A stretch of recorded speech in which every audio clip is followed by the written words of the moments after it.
Thank you all so much for being here with us tonight.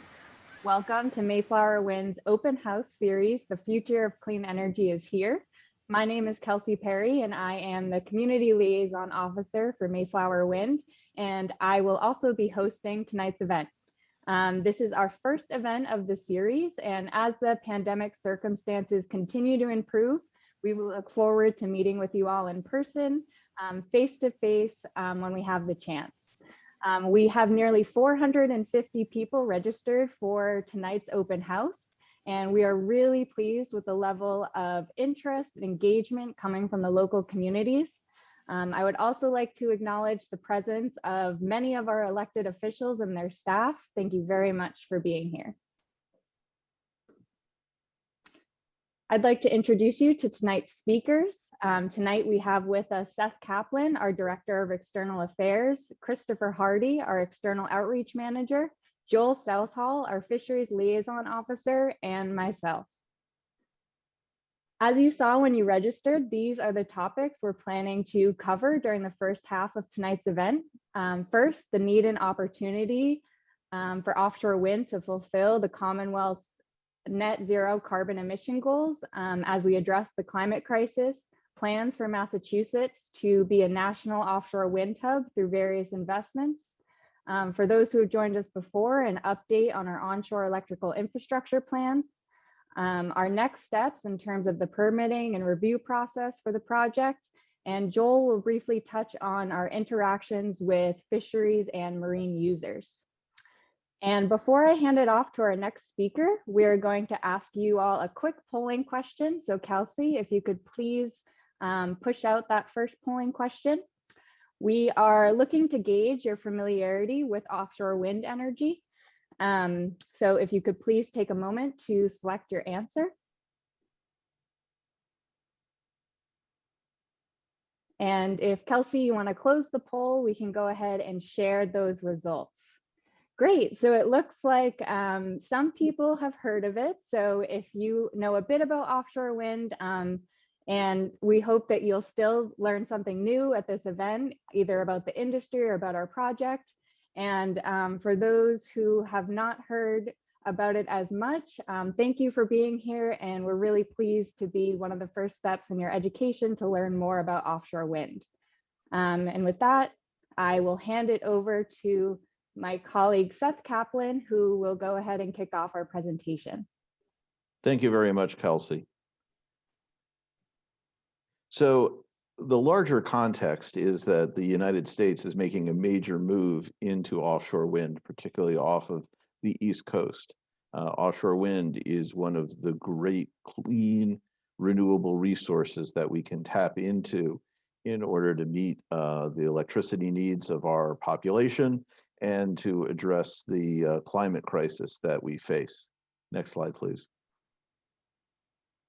And that climate issue is the fundamental context that we face.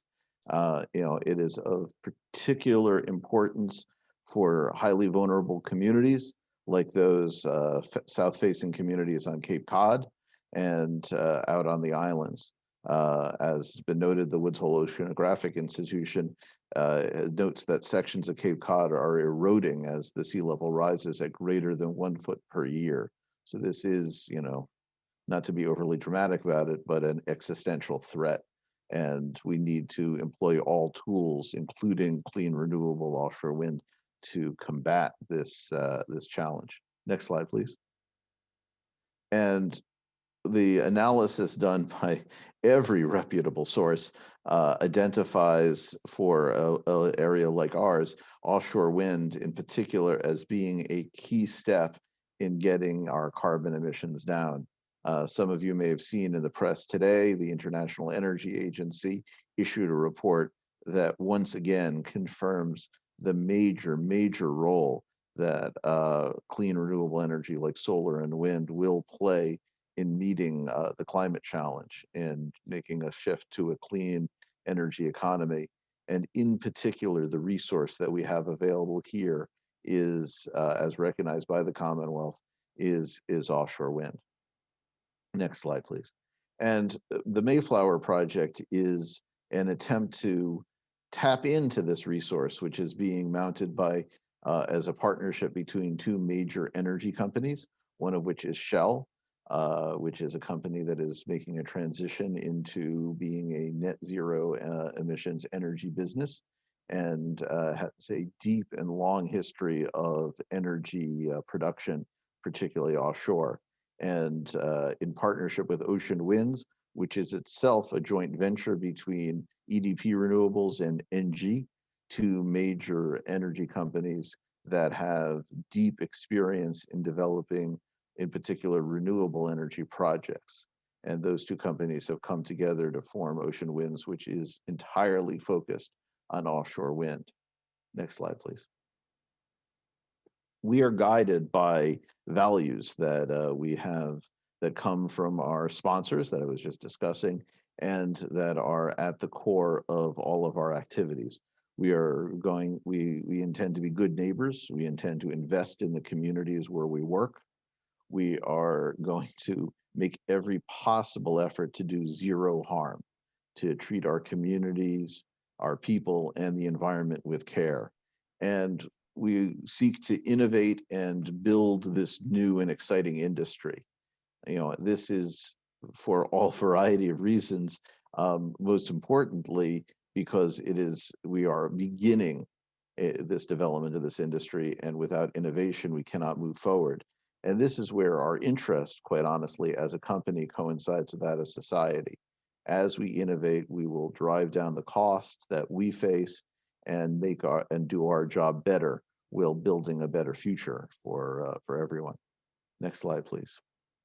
So the timeline is pretty straightforward. Back in December of 2018, Mayflower was brought into existence shortly before this, and at that time we were successful in winning a lease from the federal government, and then we were successful in bidding for a power purchase agreement to be able to sell 804 megawatts of clean renewable power to the utilities that serve the electricity customers of Massachusetts. And we are well on the way to permitting and delivering a project in the middle of this decade that will supply those customers. Next slide, please. And we're very proud of the fact that we will be one of the largest contributors, along with our siblings out in the ocean, other large-scale offshore wind projects, in meeting the Commonwealth's greenhouse gas reduction goals, eliminating over 2 million metric tons of greenhouse gases annually, roughly the equivalent of removing 5 million cars from the road. And it has been calculated by the state, not by us, that the effect of our low-cost, reliable, clean energy will save customers over $2 billion over the life of the project. We can offer power at an extremely stable price, as compared to power generated from fossil fuels, which goes up and down like a roller coaster. Because our fuel is free, the wind, we can predict our price, and we can lock in a low price for the entire life of our contract. Next slide, please. And this gives you geographic context. The blue slice down at the bottom there, with the as it says on it, that's the Mayflower Wind lease area. Our neighbors to the north are the Beacon Wind project that is being undertaken by Equinor, and just north of that is the Vineyard Wind lease area that is the home to the project that has been getting a fair amount of attention recently, deservedly so, and to a number of their other projects. And then above those to the north are the lease areas that are being developed by various entities that are owned and affiliated with Ørsted, the large Danish offshore wind company. And then to our south is the other lease area that Vineyard Wind has control of. Noting that we are down well south of Nantucket and Martha's Vineyard, and very far to the south of Cape Cod itself, out in the open ocean. Next slide, please. And this is a basic schematic of how an offshore wind farm works. The turbines are out there, out in the deep ocean. The electricity that they generate are gathered using inter-array cables and brought to an offshore substation, which transforms the voltage to the level that is fed into to the underground cables that bring it to land. Now, critically, that cable is brought to shore. We will bring it to shore using using a method called horizontal directional drilling (HDD). That means that it will not disturb the coastal environment at all during that landing process. That basically it tunnels under the nearshore environment, under the beach, and brings it ashore to a point where it becomes underground cables, which are then run under the ground to an upland onshore substation well away from the coast, where the voltage is again transformed up to the level where it can be fed into the overhead lines that feed the regional transmission system that supply the needs of the entire region, nation, continent, basically. Next slide, please. And we're very happy and proud to be part of a effort working with the Mass Clean Energy Center and the Commonwealth to make the Commonwealth a hub for offshore wind energy, and have made commitments to make investments in the ports and infrastructure, in workforce development and innovative technologies, and and very proud to be building on the work of many great elected officials, some of whom are listening in this evening, who have laid the foundation for the opportunity that we have to be able to deliver this clean energy to the people of the Commonwealth. Next slide, please. And as part of the package of agreements that came along at the time that we were successful in winning the contracts to supply energy, we signed a lease agreement to give us for use of the new Bedford Marine Commerce Terminal. And we're looking at a whole range of different options for marine terminals and waterfront facilities to stage, assemble, and deploy the project. Again, this is a new industry. This hasn't yet been done before in terms of figuring out where the ports are that we will be able to utilize. But we are diligently moving ahead with developing the facilities that we will need to be able to execute on our project. Next slide, please. And the benefits from not just the Mayflower project, but from offshore wind generally will be felt across the Commonwealth. We're very proud of our working with Mass CEC to award grants to a variety of organizations and schools that have been building skills that will be needed to move this industry forward and help folks who we share the sea with. Next slide, please. And in particular, we have committed that at least 75% of the operation and maintenance jobs, the long-term post-construction jobs that we create, will be based here in Massachusetts. And if you are a contractor, a supplier of any kind, please go to our website and register, and we will be happy to take a look at your products and your services for potentially being able to make use of them. And now I am delighted to turn things over to Chris Hardy, our outreach manager. Thank you, Seth. So how do we get there from here? How does Mayflower Wind meet the goals and expectations of the Commonwealth and help make Massachusetts a true national hub for offshore wind by following a thoughtful and prudent environmental review process? And Mayflower Wind project will require approvals from federal, state, regional, and local agencies. We are currently focused in the green stretch on the graph that you see here, which consists of performing site characterization studies, technical evaluations, and other important surveys that are critical for the design and engineering permitting of the project. We anticipate that the U.S. Bureau of Ocean Energy Management, or BOEM, will conduct its environmental and technical review of the project's construction operations plan, as well as at the state level with reviews led by the Massachusetts Environmental Policy Act Office and the Electric Facility Siting Review Board. Will get underway in 2022. And along the way, there will be a number of opportunities for the public to get involved and provide input into the project in the overall review process. Among the project's most critical technical evaluation concerns those dealing with the grid connection and the onshore transmission.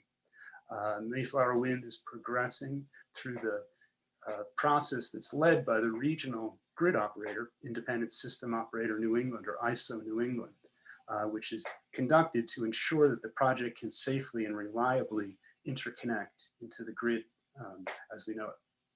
Routing analysis for the onshore transmission infrastructure takes into account a variety of factors to minimize the impacts to the community and to the environment while maximizing the overall efficiency of the design and engineering. Now, earlier, Mayflower Wind had presented three potential options for the export cable to make a landing in Falmouth.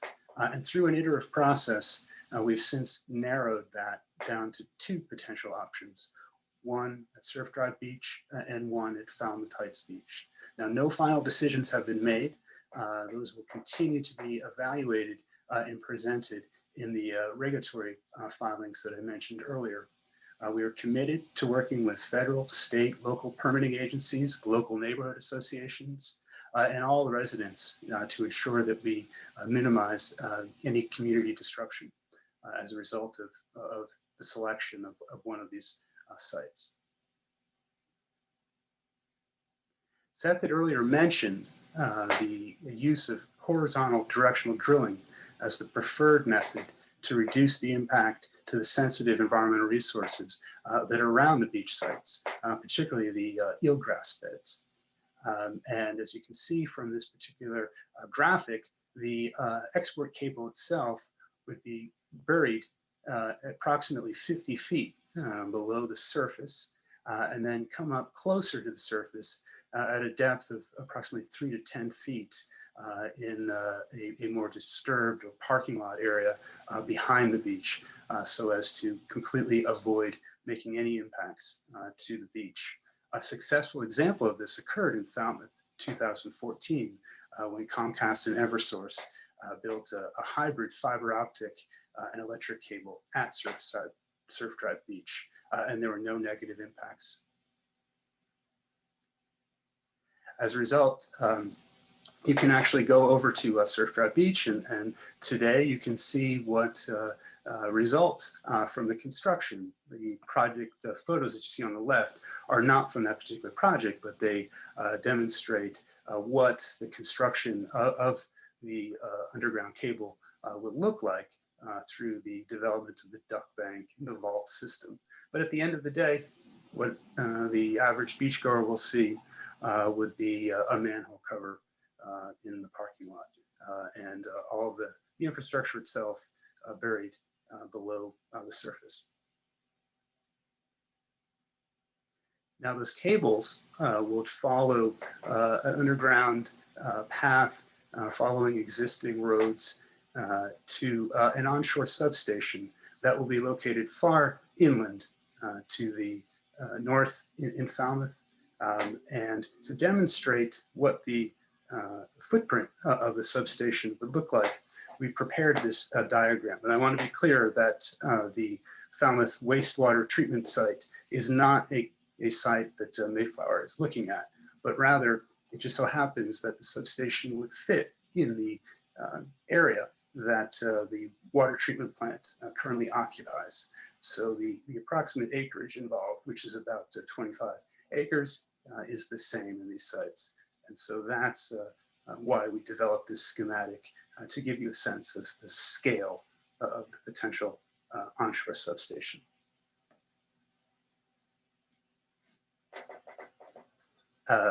And in addition to examining substation locations, I mentioned the evaluations for the landing sites at Surf Drive Beach, as well as Falmouth Heights Beach.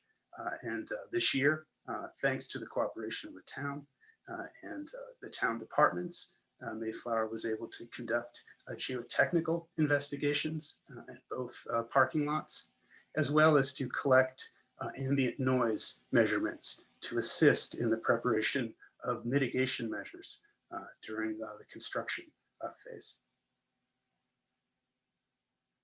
Last year, Mayflower kicked off eelgrass surveys in the nearshore area around Falmouth Heights and Surf Drive Beach with the assistance of a local contractor, CR Environmental. You can see an image here on the right as an example of some of the data that was acquired as a result of some of those non-intrusive surveys that help us to understand the location of some of the most sensitive resources in the nearshore area, such as eelgrass beds. And so the surveys that are just getting underway in 2021 build on the foundation of efforts begun in 2019. And with continued support of our contractors, of the federal state agencies, we'll continue to gather data from those surveys, perform the analysis that's necessary, and then proceed along the permitting timeframe that I mentioned at the beginning. There are 3 vessels that are currently at work for Mayflower. Residents in Falmouth may see signs of the westerly, the vessel in the middle that's been conducting some work about a half mile or so from the beach area. The other 2 vessels are in the deeper water.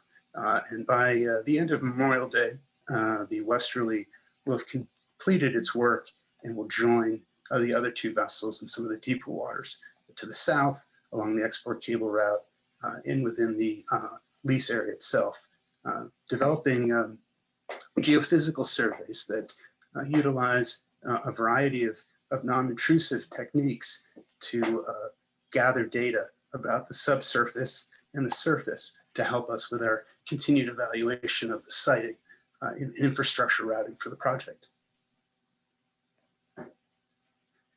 We pride ourselves on being environmental stewards, and we want to set an ambition that Mayflower not just make no net loss of our marine resources, but as a result of the operation of our project, that we present a net benefit to the marine ecosystem. And one of the most critical ways that we do that is by making sure that we reach out to all stakeholders that are involved in the development and construction and operation of this project, particularly those that make their living or pursue their recreational passion in the offshore marine environment. And with that, I'd like to introduce my colleague, Jill Southall. Good evening. Thank you very much, Chris. My name is Joel Southall. I'm the Fisheries Liaison Officer for Mayflower Wind, and I just wanted to thank you for taking some time out of your evening to be with us. We really appreciate it. So at Mayflower, my role is that I listen to, I talk to, and I work with the fishing community and bring that information and input back to Mayflower, but also take information from Mayflower and try to get it out to the fishing community. And, I'll start and say first, as a Massachusetts native myself, and just as somebody that really likes to fish and eat seafood, one of the things that's unique about and that we're fortunate to have in New England and the Massachusetts area is one of the world's best fisheries resources. And that resource is used by a fishing community that's as diverse as the resource itself. And what I mean by that is that when I say fishing community, really, when you look at it just a little bit closer, that's not one single thing. So within the fishing community, we have the recreational fishing industry and the commercial fishing industry. But even as you start to look at the individual elements of each of those, what fishing looks like in practice varies widely. So how and when and where commercial fishing happens looks very different from place to place and season to season, but even in the same place at the same time, there's a really impressive diversity in what that fishing looks like. Boat size and gear type and species that are targeted. And in recreational fishing, there's a similar spectrum. So everything from big party boats to smaller charter boats to private boats just for recreational fishing to people that are surf casting or out on kayaks, everything in between. And then there's all of the onshore components of all of that help support all of that activity as well. And the main point here is there's a wide range of what the fishing community looks like, and that influences how Mayflower Wind and the offshore wind industry at a larger scale works with all of those individual elements, and also how those elements work together and work with other interests. And all of those different elements of the fishing community, just like Mayflower Wind, are all ocean users. And there's many other ocean users that we heard Chris and Seth talk about, but I specifically work on how the fishing community and Mayflower Wind can work alongside each other as ocean users. And we do this so that we can work with the fishing community to design and construct and operate a project that promotes the coexistence of offshore wind and fishing. A key way to do this is to listen to and learn from the fishing community. And we do that by talking with individuals that fish in and around our project area, organizations that represent the industry. We work with them directly and indirectly, and we do that, and also through some other opportunities I'll talk about in just a second. We also do this by communicating and coordinating how our activities sit alongside fishing activities. And we just heard Chris talk about some of the surveys that we're conducting right now. And in the future, we'll have construction and operation activities. And so coordinating those activities with fishing activities is a piece of that coexistence that I'm talking about. In addition to that, a key part of driving the coexistence of offshore wind and fisheries at a larger scale and a longer time frame is listening to and learning so that we can inform our decision making. And one of the key ways we do that is to participate in collaborative efforts that work on the interaction of offshore wind and fishing and how to drive the coexistence of those two things. And so there's a lot of focus on that topic. There's a lot of work and a lot of effort and energy being put into that right now. And we participate in and support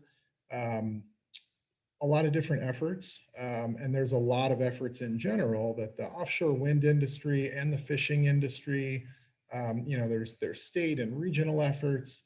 There's federal agency efforts, a lot of working groups and task forces. Just a lot of really good work has been done to understand how offshore wind and fisheries can coexist. And so a lot of people, including the fishing community, have put a lot of time and effort into those collaborative efforts, and they're a really useful channel of information and communication. And so with that, I appreciate your time, and I'll hand it back to my colleague, Kelsey. Great, thank you, Joel.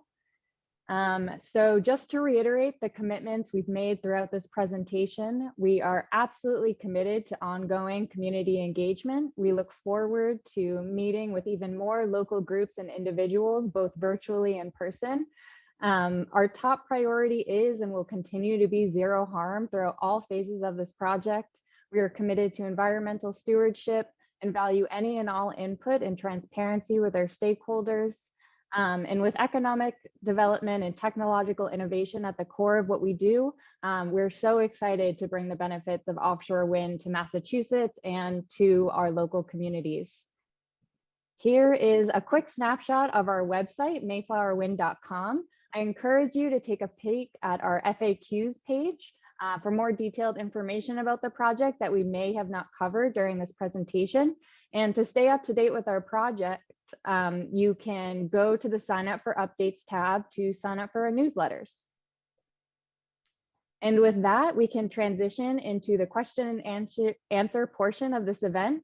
I'd like to remind you to please type your questions into the Q&A function that is available to you. And before we jump into that, we have one more polling question for you all. If you could go ahead and push that out, Kelsey. For those of you who know a bit about offshore wind energy, we're curious where you typically receive your information from. If you could please take a moment to select your answer.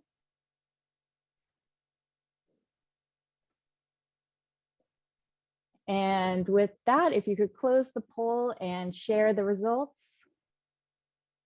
Great, good to know. It looks like there's a range of different sources that you all are using, which is excellent. And we can go ahead and close the poll, and I will stop sharing the slides and we will get into the Q&A portion. So the first question we have tonight is, will this project raise my electricity costs? And I'm going to hand that question over to Chris Hardy. Thank you, and thank you for that question. The answer is no.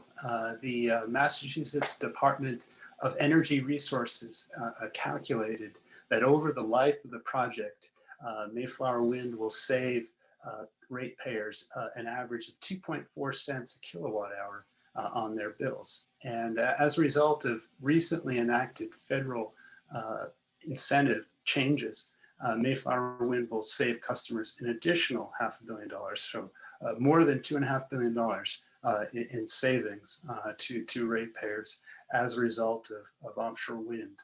Wind power acts as a hedge and helps protect customers against fluctuations as a result of fossil fuel prices and other types of fuels that have more variable. So as a result, the project will help save Massachusetts ratepayers.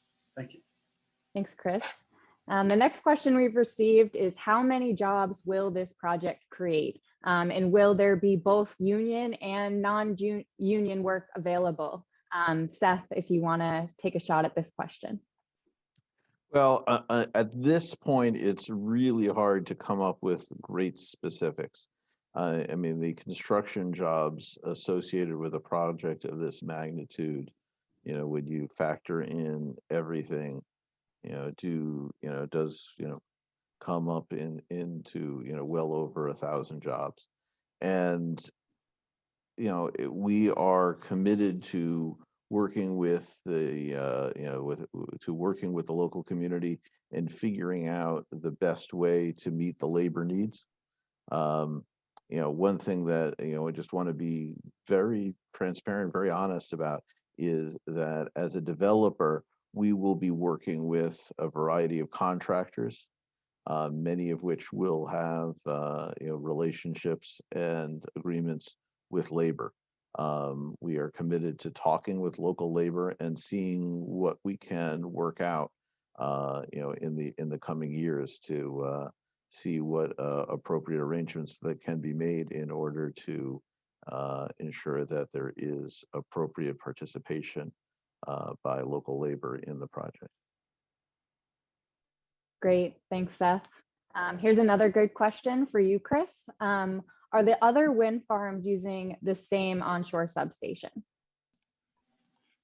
No, there are no other wind farms utilizing proposed substation in the Upper Cape. There are, when you're looking at developing an offshore wind farm, some 30 miles south of the vineyard, only a couple ways to get to the mainland. And so one of those areas is naturally the Cape. And so our project has selected the Upper Cape as our preferred pathway to grid connection. Perfect. Thanks, Chris. And here's another one for Seth. Is there any battery storage involved in the project? We are not currently planning on including any battery storage directly in the project. The way that, with the exception of certain solar projects, which have certain electrical quirks that make it advantageous to build batteries right into the solar project, it is highly unusual to combine a generation project and a battery project. It is very possible. As a matter of fact, there are a number of some very, very large and important battery projects planned on Cape Cod and throughout southeastern Massachusetts, being proposed by standalone storage developers. And by having those projects be standalone, those developers have greater flexibility. There's a pretty strong case from an objective point of view to have the generating projects and the battery projects stand alone, and be able to serve different needs at different times. Great, thank you, Seth. Someone asked something about the fishing industry for Joel. So have we looked at the Gulf of Mexico analogs for the fishing industry impact? Yes, is the short answer.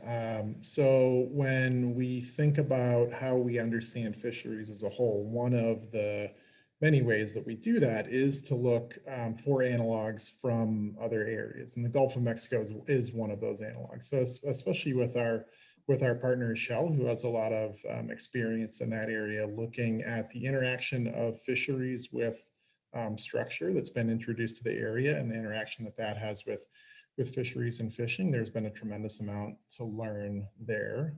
There are obviously differences between the types of fishing, but also the types of fish species that are in those areas.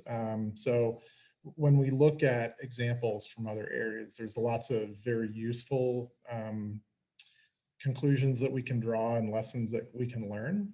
But there's also some very important differences between areas like that. And to help further that, Mayflower, along with other offshore wind developers, participate in ROSA, which is a collaborative science effort to understand how some of those different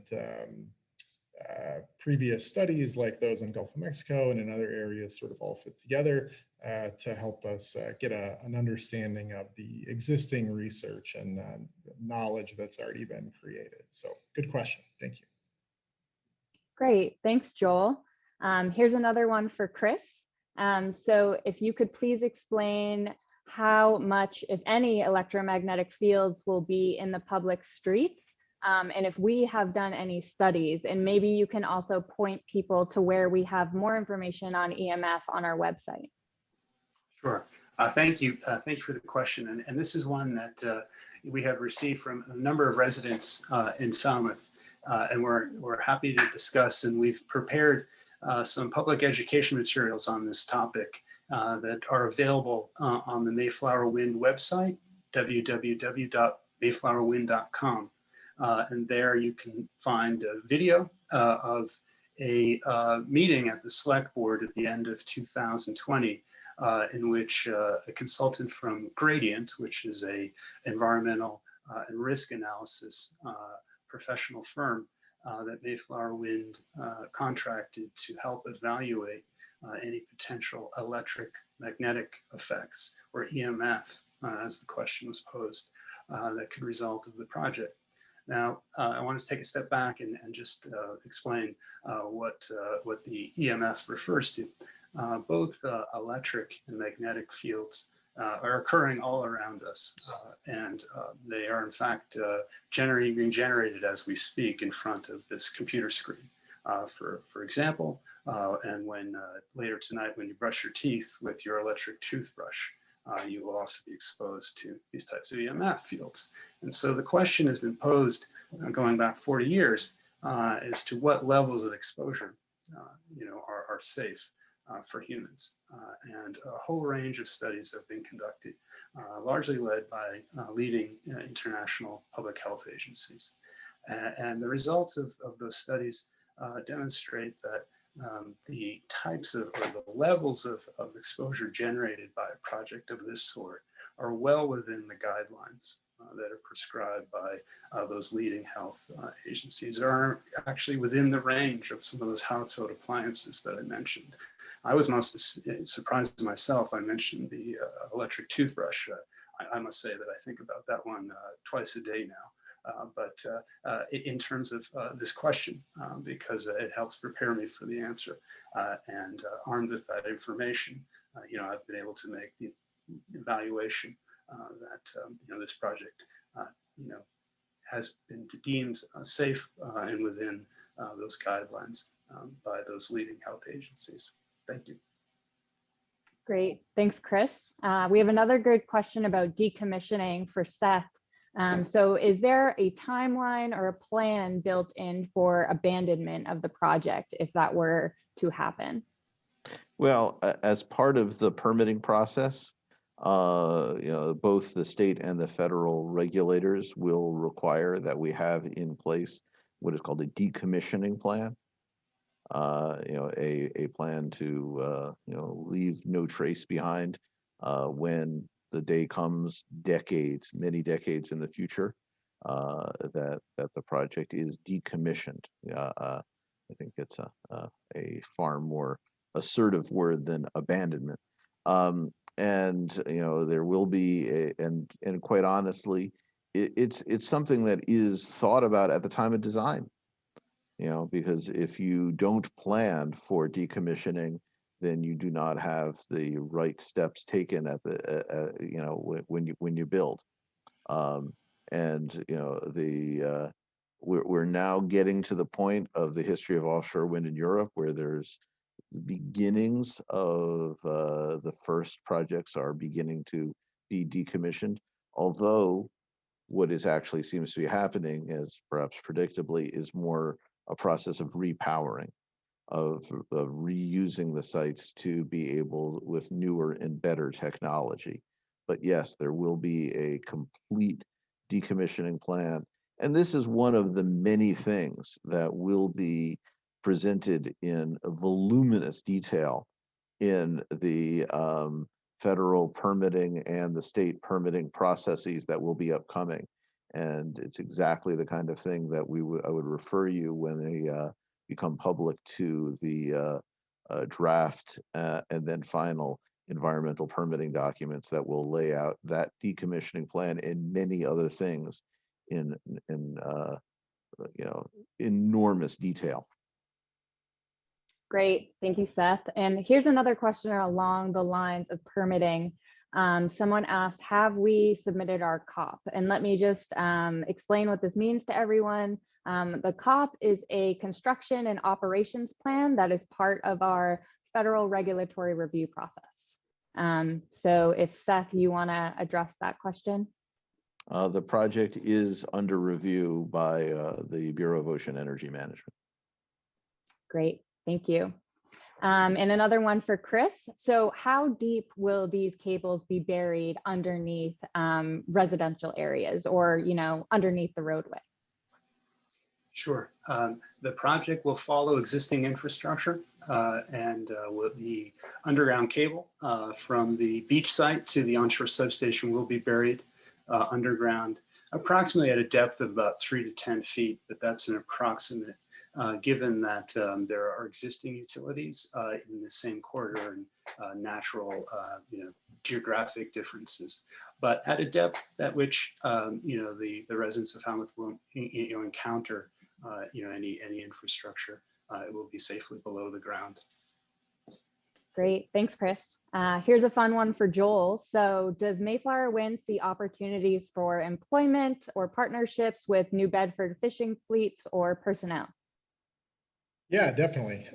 So it's a very good question. And both now and going into the future, yes.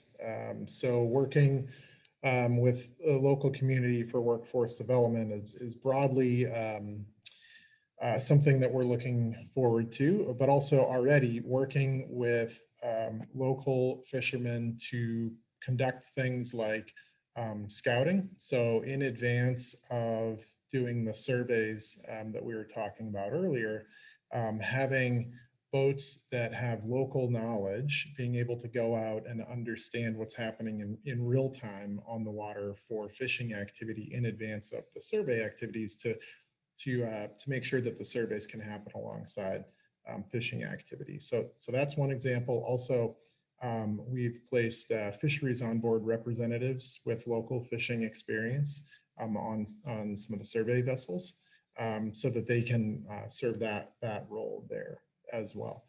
We also work with fisheries representative organizations. So we work with the Massachusetts Lobstermen's Association and the New Bedford Port Authority as well. So lots of examples of things we've already done, and lots of examples for ways that we can continue to do that going forward.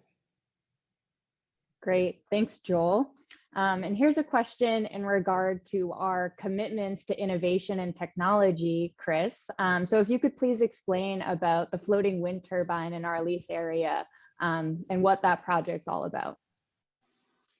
Well, the floating wind turbine, I think, is a demonstration of Mayflower Wind and our sponsors' commitment to innovation and industry development. Seth at the beginning had described some of the core values, and we benefit here in Massachusetts from being home or being part of an ecosystem that is been rooted in the search for innovation.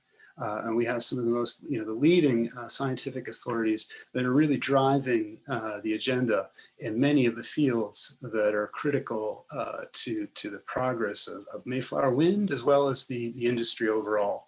And so part of our promise, or our commitment to Massachusetts and to others is that we set an example and that we truly make Massachusetts a national hub for offshore wind.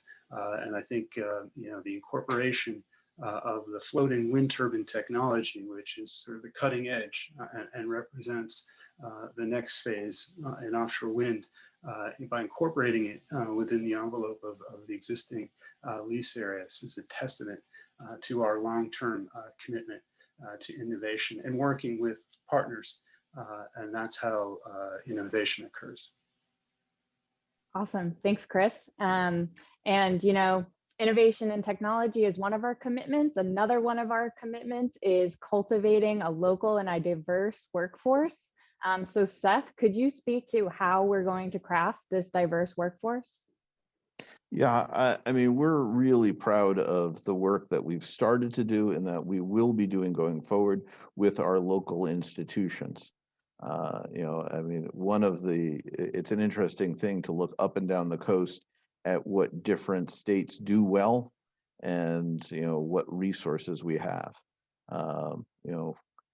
One of the great strengths that we have in Massachusetts is our educational institutions, ranging from our community colleges,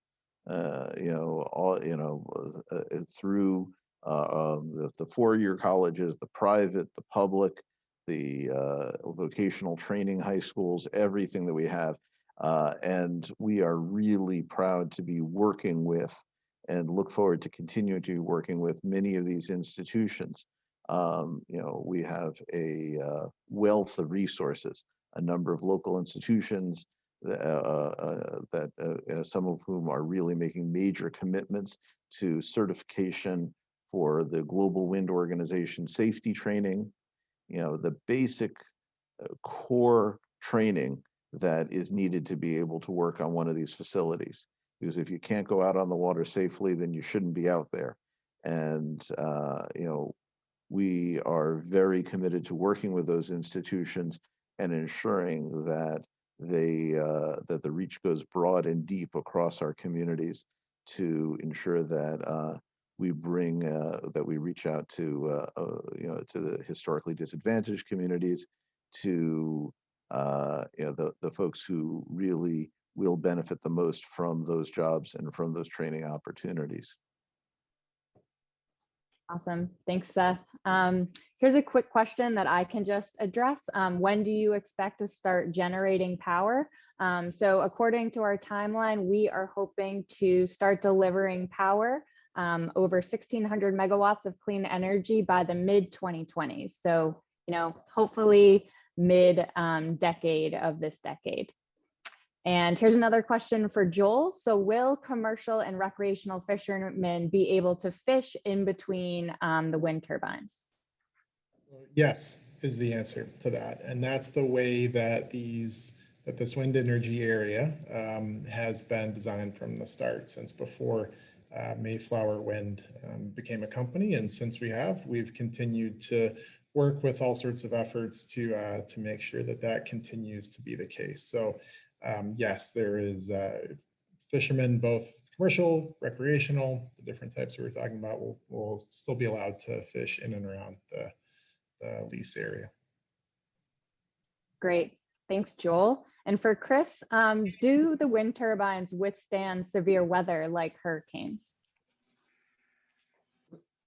Thank you for the question. The design and the engineering and the regulatory standards in place for structures like offshore wind projects are really built following many of the years of experience in siting and operating offshore energy projects that our sponsors have built themselves and learned quite a lot. And so that helps us as a joint venture in the design and engineering of our own project. But those years of experience, both here in North America, and in other areas around the world, helps make sure that the industry standards are set so that the project can withstand hurricanes of sufficient classes that are within reason and normally encountered. Great, thank you. And here's another question about workforce for Seth. So what % of Massachusetts residents, suppliers, and contractors do you plan to use? And we're also getting lots of questions about how local suppliers and contractors can get in touch with us. If you could just reiterate how they can do that. Sure. Great. Yeah. So, I mean, as I mentioned, we have made a commitment that 75% of the operation and maintenance staff will be based here in Massachusetts. So that's at the core. And in terms of the suppliers, we really look forward to doing events. We look forward to reaching out to folks. I know it does sound a little trite, but the registration on the website is indeed the best way to get on the list for us. And when you're managing a project of this size and scale, we need to approach the procurement of supplies and services in a very thoughtful, organized, and fair way. And the best way to do that is to be able to issue requests for proposals and all that sort of thing. And we need a good directory. I would note that there are a number of great resources out there across the industry. The Mass Clean Energy Center does have a supplier directory that is available to not just us, but to all of the projects. The Business Network for Offshore Wind has a supplier directory that they, I'm sure, would be delighted to have people list themselves on. There's been a number of attempts to put together supplier list by folks like the American Clean Power Association. But in terms of Mayflower itself, we would be delighted if you go to mayflowerwind.com, there is a opportunity there to be able to list yourself as a potential supplier, potential contractor, and that will go right into the database that our contracting and procurement staff will use for doing what they do, which is, in fact, contracting and procurement. Great, thanks, Seth. Yes, we really encourage you to send us your information via the website if you're able to. Joel, what are the average transit times from New Bedford to Mayflower's lease area? Sure. So it obviously depends on how fast you're going, what time of year, what the conditions are. So I was talking about the opportunity we had where we worked with local fishermen to provide scouting services. And so that's lobster boat, very typical local lobster boat. That's about 4.5 hours to steam all the way to the very southern end of the lease. 2.5, 3-ish to get to the north part, depending on exactly where you go and which way you come in, but around that. Perfect, thank you. And this is a fun one for Chris. So why do wind turbines sometimes not spin, especially sometimes on windy days? Well, it's a dangerous question, and it's one that's often asked. And I say dangerous because not because of a safety issue, rather, but because of the multitude of factors that may sort of suggest why it may be the case that it's not spinning. But typically, it may be involved a planned maintenance is typically the reason, or some sort of systematic maintenance causes the operators of the system, the technicians at a remote location to shut down the system to perform some type of maintenance that's required. That's typically the most compelling reason, but there could be others, but that's Great, thanks, Chris.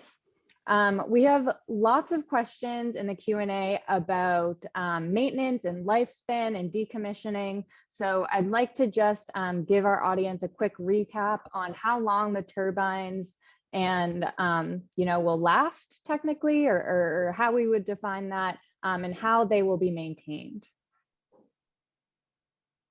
If Seth, you want to take a shot at that. Well, I mean,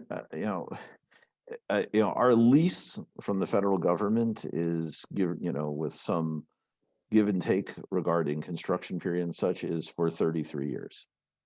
We are anticipating putting infrastructure out there that will survive for the whole run of the lease.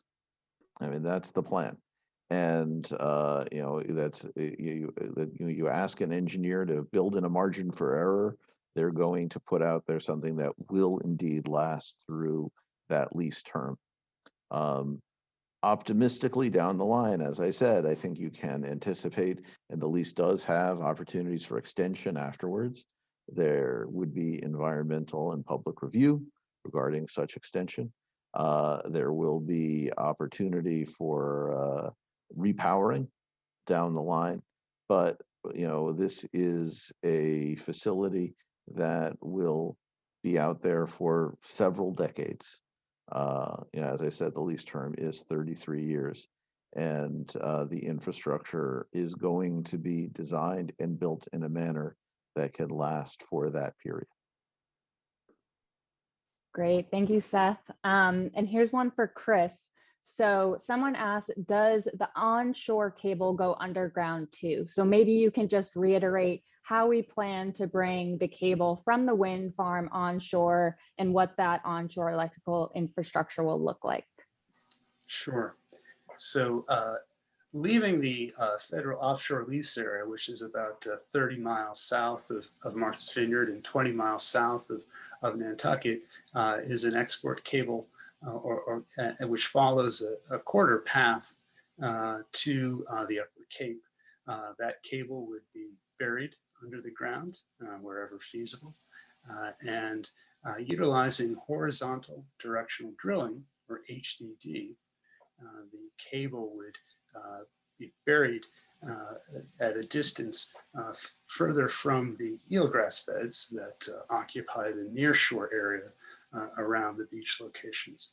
And then by penetrating at a depth of approximately 50 feet below those nearshore areas, the cable would then rise up behind the beach to approximate depth of about 3 to 10 feet, where a vault system would be constructed, and then the cable itself would continue its way underground, following existing roads, and the exact path that the route may take is currently under investigation and evaluation and preparation of the permitting and regulatory documents for the project. And those underground cables would eventually connect to a substation that will be located further upland from the beach area. So not close to the shore, but further upland in a disturbed and previously cleared area. Great, thanks, Chris. A quick question for Seth. Turbine technology is getting better. So will our energy capacity grow as technology continues to improve? Well, one thing that there's a lot of limitations on potential production on both the onshore infrastructure and the offshore infrastructure. When you size a substation to receive a certain amount of power, It is very difficult to change that, but it's possible.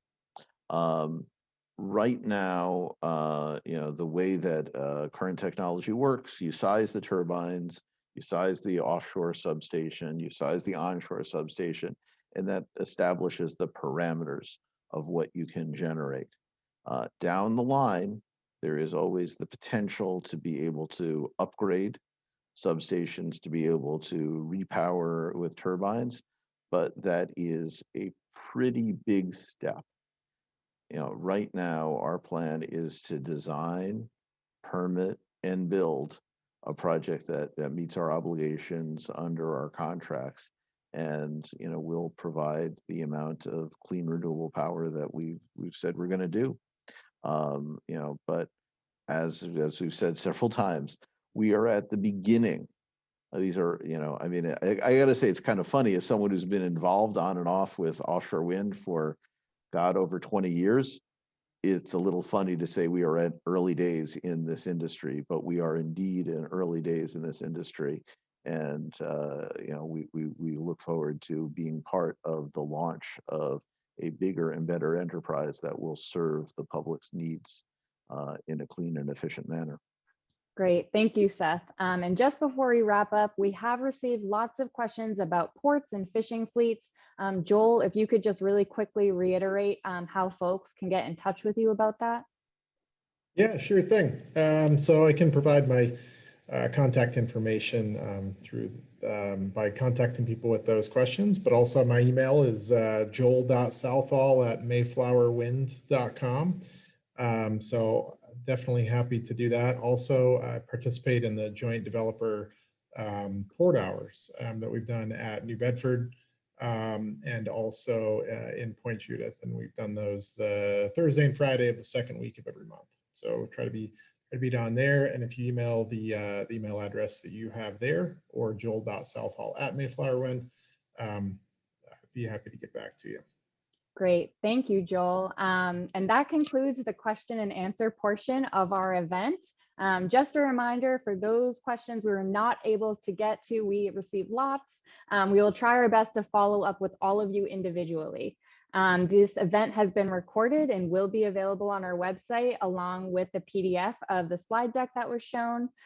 Thank you all so much for coming to our first open house. We'll be sure to keep you informed about the rest of the Future of Clean Energy is Here series and other events we have planned, hopefully in person. I hope you all have a wonderful evening, and thank you all very, very much for taking the time to listen to our project tonight.